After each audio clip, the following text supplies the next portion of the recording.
Sejarah Cirebon era penerus Syekh Syarif Hidayatullah. Sunan Gunung Jati adalah tokoh penting dalam sejarah Kesultanan Cirebon. Dia lebih berfokus pada penyebaran agama Islam daripada ambisi untuk menjadi raja. Pada tahun 1528, urusan pemerintahan kesultanan diserahkan kepada putranya, Pangeran Pasarean, yang meninggal dunia pada tahun 1546. Selain itu, urusan pemerintahan diwakili oleh menantunya, Fadilah Khan.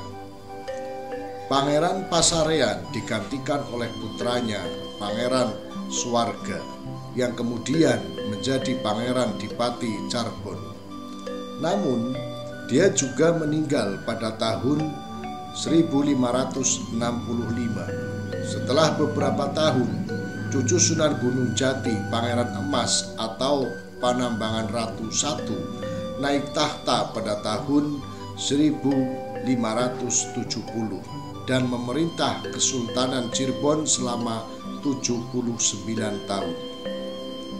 Selama pemerintahannya, Kesultanan Cirebon mempertahankan stabilitas, terutama karena berada di antara dua kerajaan besar, yaitu Banten dan Mataram, yang masih menghormati Cirebon.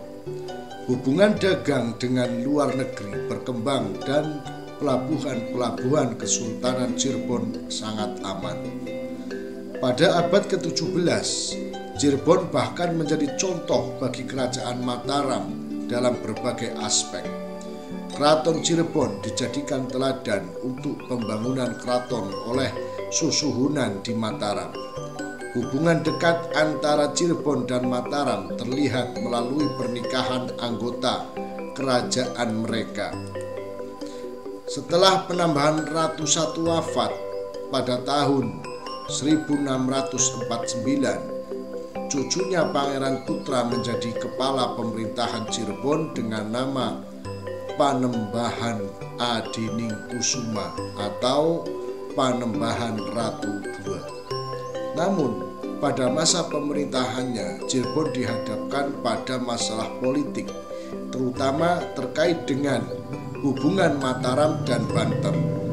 Ratu II dan kedua putranya akhirnya menjadi tahanan politik di Mataram. Pada masa tersebut, Mataram berusaha mengendalikan penguasa daerah pesisir, termasuk Cirebon, agar kekuasaan mereka lebih terkendali. Setelah pembebasan Panembahan Ratu II dan kedua putranya oleh Raden Trunojoyo, Banten mengambil alih kendali atas Cirebon dan membaginya menjadi 3 wilayah dengan sultan-sultan yang berbeda. Kompeni Belanda tampil sebagai penengah dalam konflik di Cirebon dan akhirnya mulai memanfaatkan perjanjian untuk memperluas pengaruhnya.